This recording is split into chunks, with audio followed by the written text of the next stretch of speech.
नमस्कार दोस्तों, स्वागत है आपका सीपी स्मार्ट क्लासेस में। दोस्तों, आज के जो प्रमुख समाचार हैं उनमें सबसे पहले हम बात करेंगे चुनाव में हार के बाद राज्यों में जो भर्ती शुरू हुई है उसके बारे में बात करेंगे।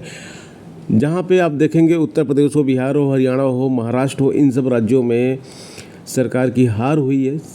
केंद्र सरकार की, भाजपा सरकार की हार हुई है एक तरह से। और इन राज्यों में भर्ती प्रक्रिया काफ़ी तेज़ी से आगे बढ़ रही है।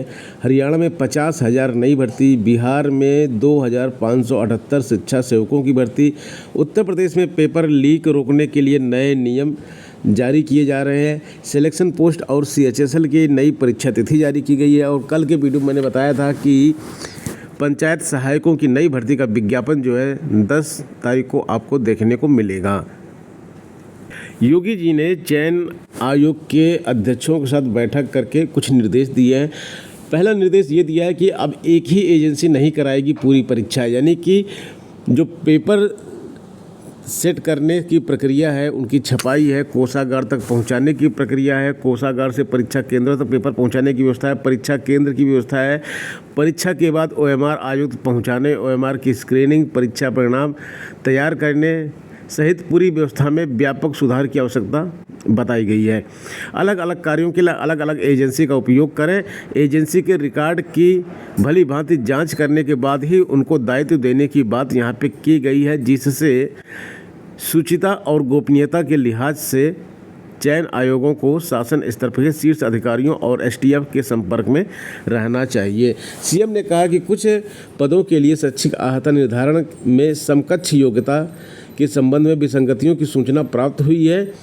संबंधित विभाग प्रकरण का समाधान कर आयोग को सही जानकारी उपलब्ध कराएं। चयन परीक्षाओं के सेंटर के लिए साफ सुथरे ट्रैक रिकॉर्ड वाले शैक्षिक संस्थान को ही सेंटर बनाएं। तो यहाँ पे आप जो ये खबर देख रहे हैं कि संबंधित विभाग आयोग को सही जानकारी उपलब्ध कराएं, यहाँ तक की जो न्यूज़ है ये आपकी LT ग्रेड शिक्षक भर्ती की है। LT ग्रेड शिक्षक भर्ती के लिए जो है समकक्ष योग्यता के निर्धारण के कारण ही ये रुकी हुई है। तो इस पर योगी जी ने जो है आदेश दे दिया है। अब ये जल्दी से ये प्रक्रिया अब पूरी होगी। और LT ग्रेड शिक्षकों की भर्ती कितनी होनी है? कम से कम 10,000 पदों पे ये भर्ती होनी है। आगे इसमें लिखा हुआ है, गड़बड़ होने पर DM और DIOs भी जवाबदेह होंगे। अगर किसी ज़िले में पेपर लीक होता है तो संस्थान के प्रधानाचार्य की जिम्मेदारी तो बनती ही बनती है। वहाँ के DIOs और DM भी जवाबदेह होंगे। भर्ती प्रक्रिया में किसी भी प्रकार का विलंब बर्दाश्त नहीं किया जाएगा।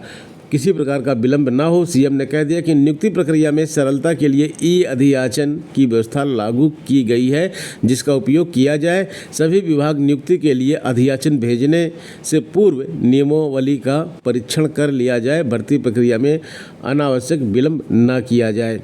तो ये कई अच्छी खबरें हैं उत्तर प्रदेश के छात्रों के लिए, जिससे भर्ती उनकी जल्द से जल्द जारी की जाएगी।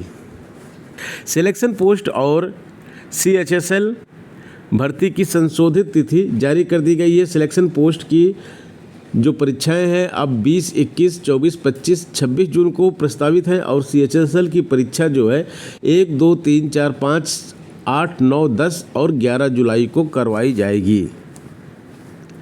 बिहार से खबर आ रही है कि राज्य में 2578 शिक्षा सेवकों की भर्ती होगी।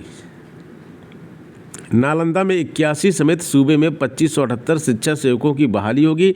जन शिक्षा निदेशक अनिल कुमार ने सभी DM को पत्र भेजा है। जून में ही शिक्षा सेवकों की बहाली प्रक्रिया पूरी करने का अनुरोध किया गया है।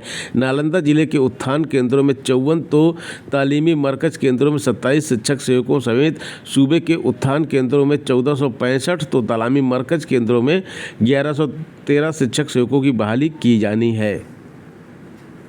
हरियाणा में जल्द ही 50,000 नई भर्ती जारी की जाएगी। हरियाणा कर्मचारी चयन आयोग के चेयरमैन की शपथ दिलाई गई है।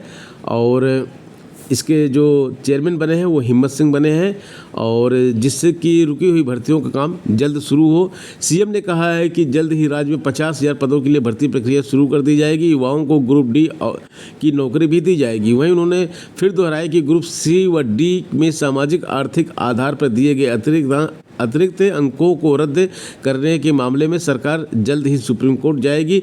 मुख्यमंत्री ने कहा कि सरकारी नौकरी के लिए पारदर्शी भर्ती प्रक्रिया की प्रणाली अपनाई जाएगी। जिस तरह राज्य के युवाओं को बिना किसी खर्ची पर्ची के सरकारी नौकरियां दी हैं, उसे हर गरीब को उसका हक मिला है। उन्होंने कहा कि भाजपा सरकार के पूरे कार्यकाल के दौरान बिना किसी भेदभाव के योग्यता के आधार पर नौकरी दी गई है। तो दोस्तों, ये हो गई आज की प्रमुख खबरें। मिलते हैं नेक्स्ट वीडियो में नई अपडेट के साथ। बने रहे आप सीपी स्मार्ट क्लासेस के साथ।